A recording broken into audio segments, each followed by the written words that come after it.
ಚೆನ್ನೈಯನ್ನ ಬೆಳ್ತಂಗಡಿಗೆ SIT ಅಧಿಕಾರಿಗಳು ಕರ್ಕೊಂಡು ಬಂದಿದ್ದಾರೆ. ಬೆಂಗಳೂರಿನಲ್ಲಿ ಸ್ಥಳ ಮಹಜರು ಮುಗಿಸಿ ವಾಪಸ್ ಎಸ್ಐಟಿ ಅಧಿಕಾರಿಗಳು ಚೆನ್ನೈಯನ್ನ ಈಗ ಬೆಳ್ತಂಗಡಿಗೆ ಕರ್ಕೊಂಡು ಬಂದಿದ್ದಾರೆ. ಬೆಳ್ತಂಗಡಿಯಲ್ಲಿ ಆತನಿಗೆ ನೋಡಿ ವಿಚಾರಣೆ ಮತ್ತೆ ಬೆಂಗಳೂರಿನಲ್ಲಿ ಕರ್ಕೊಂಡು ಬಂದು ವಿಚಾರಣೆ ಮಾಡಿದ್ರಲ್ಲ, ಆತನನ್ನ ಅಲ್ಲಿ ಸ್ಥಳ ಮಹಜರಿಗೆಲ್ಲ ಕರ್ಕೊಂಡು ಬಂದ್ರಲ್ಲ, ಈ ಸಂಬಂಧ ಈಗ ಅಲ್ಲಿ ಆತನನ್ನ ಆ ಮಹಜರಿನಲ್ಲಿ ಸಿಕ್ಕಂತ ಮಾಹಿತಿ ಆಧಾರದ ಮೇಲೆ ಪ್ರಶ್ನೆ ಮಾಡಬಹುದು. ನಾಳೆಗೆ ಚಿನ್ನಯ್ಯ ಎಸ್ಐಟಿ ಕಸ್ಟಡಿ ಅಂತ್ಯ ಆಗುತ್ತೆ. ಈ ಹಿನ್ನೆಲೆಯಲ್ಲಿ ನಾಳೆ ಕೋರ್ಟ್ಗೆ ಹಾಜರುಪಡಿಸುತ್ತಾರೆ ಎಸ್ಐಟಿ ಅಧಿಕಾರಿಗಳು. ಹೆಚ್ಚಿನ ಮಾಹಿತಿಯೊಂದಿಗೆ ನಮ್ಮ ಪ್ರತಿನಿಧಿ ಅರವಿಂದ್ ನೇರ ಸಂಪರ್ಕದಲ್ಲಿದ್ದಾರೆ. ಅರವಿಂದ್, ಬೆಂಗಳೂರಿನಲ್ಲಿ ಎಸ್ಐಟಿ ಅಧಿಕಾರಿಗಳು ಮಹಜರ್ ಮಾಡಿದ್ರು, ಚೆನ್ನೈನ ಕರ್ಕೊಂಡು ಬಂದು ಏನೇನು ಸಾಕ್ಷ್ಯಾಧಾರ ಅಲ್ಲಿ ಮಹಜರ್ನಲ್ಲಿ ಅವರು ತೋರಿಸಿದ್ದಾರೆ, ಅದ್ರ ಜೊತೆಗೆ ಇದು ಮುಂದಿನ ಹಂತದಲ್ಲಿ ಏನಾಗುತ್ತೆ, ಮತ್ತೆ ನಾಳೆಗೆ ಆತನ ಎಸ್ಐಟಿ ಕಸ್ಟಡಿ ಅಂತ್ಯ ಆಗುತ್ತೆ, ಮುಂದೆ ಏನಾಗಬಹುದು ಅಂತ ಅರವಿಂದ್?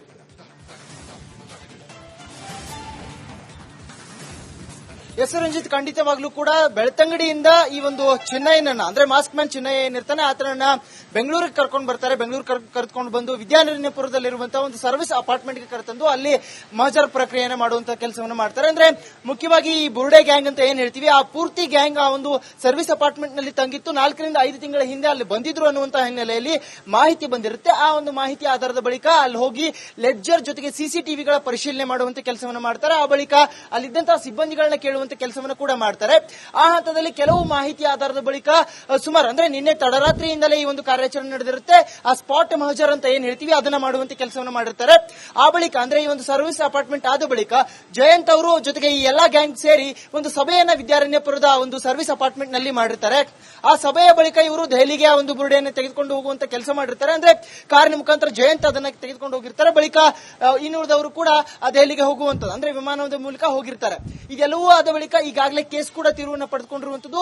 ಮಹಜರ್ ನಲ್ಲಿ ಕೆಲವು ಅಂಶಗಳು ಪತ್ತೆಯಾಗಿದ್ದಾವೆ. ಆ ಅಂಶಗಳನ್ನ ನಾಳೆ ಇನ್ನು ಕೋರ್ಟ್ಗೆ ಪ್ರೊಡ್ಯೂಸ್ ಮಾಡಬೇಕಾಗುತ್ತೆ. ಪ್ರೊಡ್ಯೂಸ್ ಮಾಡುವಂತ ಸಂದರ್ಭದಲ್ಲಿ ಒಂದು ಹೇಳಿಕೆಯನ್ನ ದಾಖಲು ಮಾಡ್ಕೊಳ್ಬೇಕಾಗುತ್ತೆ. ಪ್ರಮುಖವಾಗಿ ಈ ಕೇಸ್ನಲ್ಲಿ ಪೊಲೀಸರು ಆ ಹೇಳಿಕೆಯನ್ನ ದಾಖಲು ಮಾಡ್ಕೊಳ್ತಾ ಇಲ್ಲ, ನೇರವಾಗಿ ಕಸ್ಟಡಿ ಅಂತ ಹಿನ್ನೆಲೆಯಲ್ಲಿ ಕೋರ್ಟ್ಗೆ ಆತನನ್ನು ಹಾಜರುಪಡಿಸ್ತಾರೆ. ಮಾಸ್ಕ್ ಮ್ಯಾನ್ ಹಾಜರುಪಡಿಸಿದ ಬಳಿಕ ಅಲ್ಲೇ ಒಂದು ಹೇಳಿಕೆ ದಾಖಲು ಮಾಡ್ಕೊಳ್ಳೋಣ ಅಂದ್ರೆ ಆ ಒಂದು ಸ್ಟೇಟ್ಮೆಂಟ್ ರೆಕಾರ್ಡಿಂಗ್ ಅಂತ ಏನ್ ಹೇಳ್ತೀವಿ ಅದನ್ನ ನೇರವಾಗಿ ನ್ಯಾಯಾಲಯದಲ್ಲಿ ಮಾಡಿಕೊಳ್ಳಲಾಗುತ್ತೆ. ಇನ್ನು ಪ್ರಮುಖವಾಗಿ ಈ ಒಂದು ಹಂತದಲ್ಲಿ ಚಿನ್ನಯ್ಯ ಈ ಹಿಂದೆ 164 ಸ್ಟೇಟ್ಮೆಂಟ್ ನ ದಾಖಲು ಮಾಡುವಂತ ಸಂದರ್ಭದಲ್ಲಿ ಒಂದು ರೀತಿಯಾದಂತಹ ಹೇಳಿಕೆ ಕೊಟ್ಟಿರ್ತಾನೆ. ಅದಾದ ಬಳಿಕ ಮತ್ತೊಂದು ರೀತಿಯಾದಂತಹ ಹೇಳಿಕೆ ಕೊಟ್ಟಿರ್ತಾನೆ. ಇನ್ನು ಸ್ಪಾಟ್ ಮರ್ಜರ್ ಮಾಡುವಂತ ಸಂದರ್ಭದಲ್ಲಿ ಪೂರ್ತಿ ಕೇಸ್ ಉಲ್ಟಾ ಆಗಿರುವಂತದ್ದು, ಆತ ಹೇಳಿರೋದು ಸುಳ್ಳು ಅನ್ನೋದು ಗೊತ್ತಾಗುತ್ತೆ. ಆ ಹಿನ್ನೆಲೆಯಲ್ಲಿ ನಾಳೆ ಚೆನ್ನೈಯನ್ನ ಬೆಳ್ತಂಗಡಿಗೆ ಎಸ್ಐಟಿ ಅಧಿಕಾರಿಗಳು ಕರ್ಕೊಂಡು ಬಂದಿದ್ದಾರೆ. ಬೆಂಗಳೂರಿನಲ್ಲಿ ಸ್ಥಳ ಮಹಜರು ಮುಗಿಸಿ ವಾಪಸ್ ಎಸ್ಐಟಿ ಅಧಿಕಾರಿಗಳು ಚೆನ್ನೈಯನ್ನ ಈಗ ಬೆಳ್ತಂಗಡಿಗೆ ಕರ್ಕೊಂಡು ಬಂದಿದ್ದಾರೆ. ಬೆಳ್ತಂಗಡಿಯಲ್ಲಿ ಆತನಿಗೆ ನೋಡಿ ವಿಚಾರಣೆ ಮತ್ತೆ ಬೆಂಗಳೂರಿನಲ್ಲಿ ಕರ್ಕೊಂಡು ಬಂದು ವಿಚಾರಣೆ ಮಾಡಿದ್ರಲ್ಲ, ಆತನನ್ನ ಅಲ್ಲಿ ಸ್ಥಳ ಮಹಜರಿಗೆಲ್ಲ ಕರ್ಕೊಂಡು ಬಂದ್ರಲ್ಲ, ಈ ಸಂಬಂಧ ಈಗ ಅಲ್ಲಿ ಆತನನ್ನ ಆ ಮಹಜರಿನಲ್ಲಿ ಸಿಕ್ಕಂತ ಮಾಹಿತಿ ಆಧಾರದ ಮೇಲೆ ಪ್ರಶ್ನೆ ಮಾಡಬಹುದು. ನಾಳೆಗೆ ಚಿನ್ನಯ್ಯ ಎಸ್ಐಟಿ ಕಸ್ಟಡಿ ಅಂತ್ಯ ಆಗುತ್ತೆ. ಈ ಹಿನ್ನೆಲೆಯಲ್ಲಿ ನಾಳೆ ಕೋರ್ಟ್ಗೆ ಹಾಜರುಪಡಿಸುತ್ತಾರೆ ಎಸ್ಐಟಿ ಅಧಿಕಾರಿಗಳು. ಹೆಚ್ಚಿನ ಮಾಹಿತಿಯೊಂದಿಗೆ ನಮ್ಮ ಪ್ರತಿನಿಧಿ ಅರವಿಂದ್ ನೇರ ಸಂಪರ್ಕದಲ್ಲಿದ್ದಾರೆ. ಅರವಿಂದ್, ಬೆಂಗಳೂರಿನಲ್ಲಿ ಎಸ್ಐಟಿ ಅಧಿಕಾರಿಗಳು ಮಹಜರ್ ಮಾಡಿದ್ರು, ಚೆನ್ನೈನ ಕರ್ಕೊಂಡು ಬಂದು ಏನೇನು ಸಾಕ್ಷ್ಯಾಧಾರ ಅಲ್ಲಿ ಮಹಜರ್ನಲ್ಲಿ ಅವರು ತೋರಿಸಿದ್ದಾರೆ, ಅದ್ರ ಜೊತೆಗೆ ಇದು ಮುಂದಿನ ಹಂತದಲ್ಲಿ ಏನಾಗುತ್ತೆ, ಮತ್ತೆ ನಾಳೆಗೆ ಆತನ ಎಸ್ಐಟಿ ಕಸ್ಟಡಿ ಅಂತ್ಯ ಆಗುತ್ತೆ, ಮುಂದೆ ಏನಾಗಬಹುದು ಅಂತ ಅರವಿಂದ್?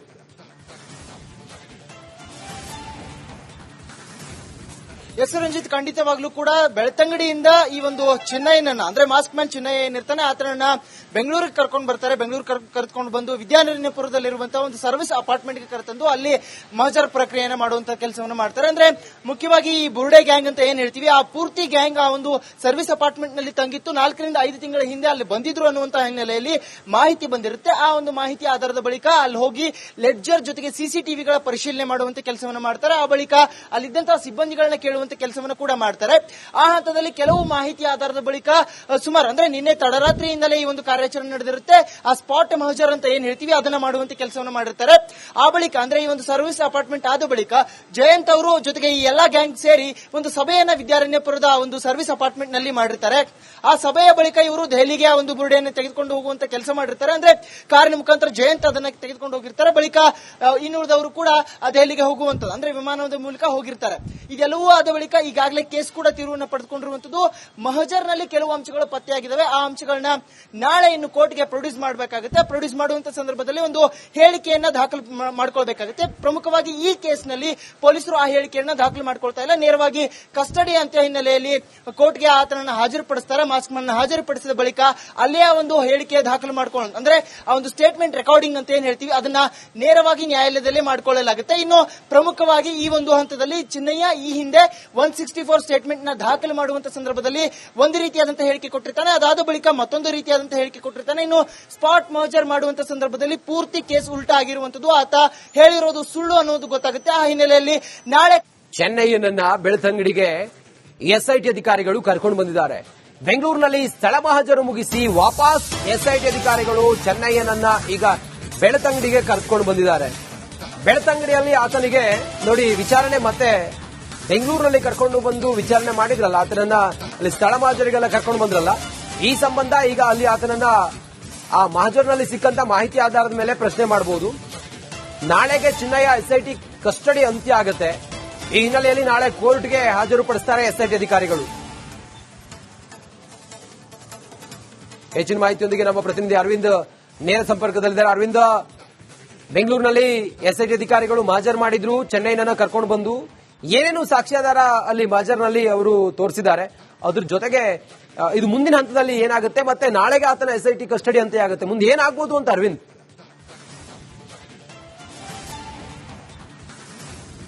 ಎಸ್ ರಂಜಿತ್, ಖಂಡಿತವಾಗ್ಲೂ ಕೂಡ ಬೆಳ್ತಂಗಡಿಯಿಂದ ಈ ಒಂದು ಚಿನ್ನಯ್ಯನನ್ನ ಅಂದ್ರೆ ಮಾಸ್ಕ್ ಮ್ಯಾನ್ ಚಿನ್ನಯ್ಯ ಏನಿರ್ತಾನೆ ಆತನನ್ನ ಬೆಂಗಳೂರಿಗೆ ಕರ್ಕೊಂಡು ಬರ್ತಾರೆ. ಬೆಂಗಳೂರು ಕರೆದುಕೊಂಡು ಬಂದು ವಿದ್ಯಾನಿಲಯಪುರದಲ್ಲಿರುವಂತಹ ಒಂದು ಸರ್ವಿಸ್ ಅಪಾರ್ಟ್ಮೆಂಟ್ಗೆ ಕರೆತಂದು ಅಲ್ಲಿ ಮಹಜರ್ ಪ್ರಕ್ರಿಯೆಯನ್ನು ಮಾಡುವಂತಹ ಕೆಲಸವನ್ನು ಮಾಡ್ತಾರೆ. ಅಂದ್ರೆ ಮುಖ್ಯವಾಗಿ ಈ ಬುರ್ಡೆ ಗ್ಯಾಂಗ್ ಅಂತ ಏನ್ ಹೇಳ್ತೀವಿ, ಆ ಪೂರ್ತಿ ಗ್ಯಾಂಗ್ ಆ ಒಂದು ಸರ್ವಿಸ್ ಅಪಾರ್ಟ್ಮೆಂಟ್ ನಲ್ಲಿ ತಂಗಿತ್ತು. 4 ರಿಂದ 5 ತಿಂಗಳ ಹಿಂದೆ ಅಲ್ಲಿ ಬಂದಿದ್ರು ಅನ್ನುವಂತಹ ಹಿನ್ನೆಲೆಯಲ್ಲಿ ಮಾಹಿತಿ ಬಂದಿರುತ್ತೆ. ಆ ಒಂದು ಮಾಹಿತಿ ಆಧಾರದ ಬಳಿಕ ಅಲ್ಲಿ ಹೋಗಿ ಲೆಡ್ಜರ್ ಜೊತೆಗೆ ಸಿಸಿಟಿವಿಗಳ ಪರಿಶೀಲನೆ ಮಾಡುವಂತ ಕೆಲಸವನ್ನು ಮಾಡ್ತಾರೆ. ಆ ಬಳಿಕ ಅಲ್ಲಿದ್ದಂತಹ ಸಿಬ್ಬಂದಿಗಳನ್ನ ಕೇಳುವಂತ ಕೆಲಸವನ್ನು ಕೂಡ ಮಾಡ್ತಾರೆ. ಆ ಹಂತದಲ್ಲಿ ಕೆಲವು ಮಾಹಿತಿ ಆಧಾರದ ಬಳಿಕ ಸುಮಾರು ಅಂದ್ರೆ ನಿನ್ನೆ ತಡರಾತ್ರಿಯಿಂದಲೇ ಈ ಒಂದು ಕಾರ್ಯಾಚರಣೆ ನಡೆದಿರುತ್ತೆ. ಆ ಸ್ಪಾಟ್ ಮಹಜರ್ ಅಂತ ಏನ್ ಹೇಳ್ತೀವಿ ಅದನ್ನ ಮಾಡುವಂತ ಕೆಲಸವನ್ನು ಮಾಡಿರ್ತಾರೆ. ಆ ಬಳಿಕ ಅಂದ್ರೆ ಈ ಒಂದು ಸರ್ವಿಸ್ ಅಪಾರ್ಟ್ಮೆಂಟ್ ಆದ ಬಳಿಕ ಜಯಂತ್ ಅವರು ಜೊತೆಗೆ ಈ ಎಲ್ಲಾ ಗ್ಯಾಂಗ್ ಸೇರಿ ಒಂದು ಸಭೆಯನ್ನ ವಿದ್ಯಾರಣ್ಯಪುರದ ಒಂದು ಸರ್ವಿಸ್ ಅಪಾರ್ಟ್ಮೆಂಟ್ ನಲ್ಲಿ ಮಾಡಿರ್ತಾರೆ. ಆ ಸಭೆಯ ಬಳಿಕ ಇವರು ದೆಹಲಿಗೆ ಆ ಒಂದು ಬುರುಡೆಯನ್ನು ತೆಗೆದುಕೊಂಡು ಹೋಗುವಂತ ಕೆಲಸ ಮಾಡಿರ್ತಾರೆ. ಅಂದ್ರೆ ಕಾರಿನ ಮುಖಾಂತರ ಜಯಂತ್ ಅದನ್ನ ತೆಗೆದುಕೊಂಡು ಹೋಗಿರ್ತಾರೆ. ಬಳಿಕ ಇನ್ನುಳಿದವರು ಕೂಡ ಆ ದೆಹಲಿಗೆ ಹೋಗುವಂತದ್ದು ಅಂದ್ರೆ ವಿಮಾನದ ಮೂಲಕ ಹೋಗಿರ್ತಾರೆ. ಇದೆಲ್ಲವೂ ಆದ ಬಳಿಕ ಈಗಾಗಲೇ ಕೇಸ್ ಕೂಡ ತೀರ್ವನ್ನು ಪಡೆದುಕೊಂಡಿರುವಂತದ್ದು. ಮಹಜರ್ನಲ್ಲಿ ಕೆಲವು ಅಂಶಗಳು ಪತ್ತೆಯಾಗಿದ್ದಾವೆ. ಆ ಅಂಶಗಳನ್ನ ನಾಳೆ ಇನ್ನು ಕೋರ್ಟ್ಗೆ ಪ್ರೊಡ್ಯೂಸ್ ಮಾಡಬೇಕಾಗುತ್ತೆ. ಪ್ರೊಡ್ಯೂಸ್ ಮಾಡುವಂತ ಸಂದರ್ಭದಲ್ಲಿ ಒಂದು ಹೇಳಿಕೆಯನ್ನ ದಾಖಲು ಮಾಡ್ಕೊಳ್ಬೇಕಾಗುತ್ತೆ. ಪ್ರಮುಖವಾಗಿ ಈ ಕೇಸ್ನಲ್ಲಿ ಪೊಲೀಸರು ಆ ಹೇಳಿಕೆಯನ್ನ ದಾಖಲು ಮಾಡ್ಕೊಳ್ತಾ ಇಲ್ಲ. ನೇರವಾಗಿ ಕಸ್ಟಡಿ ಅಂತ ಹಿನ್ನೆಲೆಯಲ್ಲಿ ಕೋರ್ಟ್ಗೆ ಆತನನ್ನು ಹಾಜರುಪಡಿಸ್ತಾರೆ. ಮಾಸ್ಕ್ ಮ್ಯಾನ್ ಹಾಜರುಪಡಿಸಿದ ಬಳಿಕ ಅಲ್ಲೇ ಒಂದು ಹೇಳಿಕೆ ದಾಖಲು ಮಾಡ್ಕೊಳ್ಳೋಣ, ಅಂದ್ರೆ ಆ ಒಂದು ಸ್ಟೇಟ್ಮೆಂಟ್ ರೆಕಾರ್ಡಿಂಗ್ ಅಂತ ಏನ್ ಹೇಳ್ತೀವಿ ಅದನ್ನ ನೇರವಾಗಿ ನ್ಯಾಯಾಲಯದಲ್ಲಿ ಮಾಡಿಕೊಳ್ಳಲಾಗುತ್ತೆ. ಇನ್ನು ಪ್ರಮುಖವಾಗಿ ಈ ಒಂದು ಹಂತದಲ್ಲಿ ಚಿನ್ನಯ್ಯ ಈ ಹಿಂದೆ 164 ಸ್ಟೇಟ್ಮೆಂಟ್ ನ ದಾಖಲು ಮಾಡುವಂತ ಸಂದರ್ಭದಲ್ಲಿ ಒಂದು ರೀತಿಯಾದಂತಹ ಹೇಳಿಕೆ ಕೊಟ್ಟಿರ್ತಾನೆ. ಅದಾದ ಬಳಿಕ ಮತ್ತೊಂದು ರೀತಿಯಾದಂತಹ ಹೇಳಿಕೆ ಕೊಟ್ಟಿರ್ತಾನೆ. ಇನ್ನು ಸ್ಪಾಟ್ ಮರ್ಜರ್ ಮಾಡುವಂತ ಸಂದರ್ಭದಲ್ಲಿ ಪೂರ್ತಿ ಕೇಸ್ ಉಲ್ಟಾ ಆಗಿರುವಂತದ್ದು, ಆತ ಹೇಳಿರೋದು ಸುಳ್ಳು ಅನ್ನೋದು ಗೊತ್ತಾಗುತ್ತೆ. ಆ ಹಿನ್ನೆಲೆಯಲ್ಲಿ ನಾಳೆ